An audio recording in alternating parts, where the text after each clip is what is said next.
one of the things that's been wrong about this debate from the very beginning is that it's been framed within the concept of a human rights issue. Correct. The idea that, these people are escaping their homeland and they need to be protected because they're vulnerable people. They don't look vulnerable to me, but let's even go along with that. Okay, so it's a human rights issue. If you frame it in that, you're never going to be able to stop it, because you're always going to say, because there's always going to be asylum seeking till the end of time. Because till the end of time, mankind is always going to be fighting with each other. There's always going to be wars. There's always going to be problems. There's always going to be environmental disasters. There's always going to be asylum until the end of time. So if you allow asylum, you're basically saying you don't have a border. Correct. But that's if you frame it within a human rights concept. What it actually is a national security matter.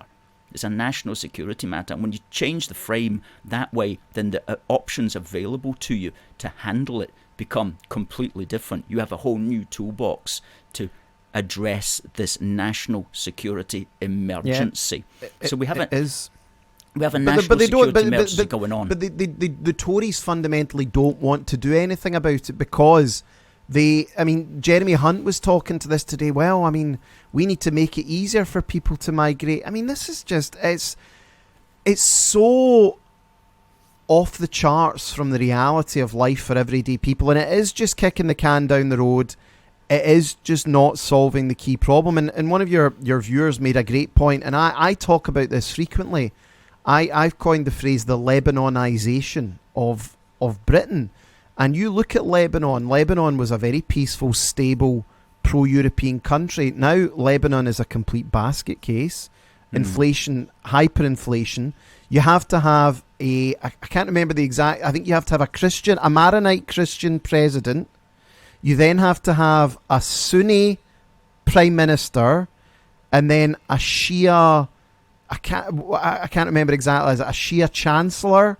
And then you've got Druze Arabs as well, and they just basically all fall out, and it just creates chaos. And Lebanon is a good example of what could happen here eventually, because of the short-termist and the fearful politics that we've had over the last few years, and it's terrible. Yeah, we don't have any men or women in power with the necessity, with the mental attitude that is required to deal with this national emergency. Whatever you may think of some of the old boys like Winston Churchill and so on, I'm sure they would have had an attitude of how to deal with this, and they wouldn't have been faffing about talking about compassion and the need to roll over and just accept the absolute transformation of your country. We've got people who, to be fair to them, Suella Braverman and that, they talk the talk, but again, they're facing the blob, which is the civil service, which is another thing that's wrong with the British political system, is the civil service has to be utterly transformed, because if you have a civil service that does not want to do what the government of the day wants to do, then the government cannot get anything done. Well, Keir Starmer will get everything just railroaded right through, because he's their man.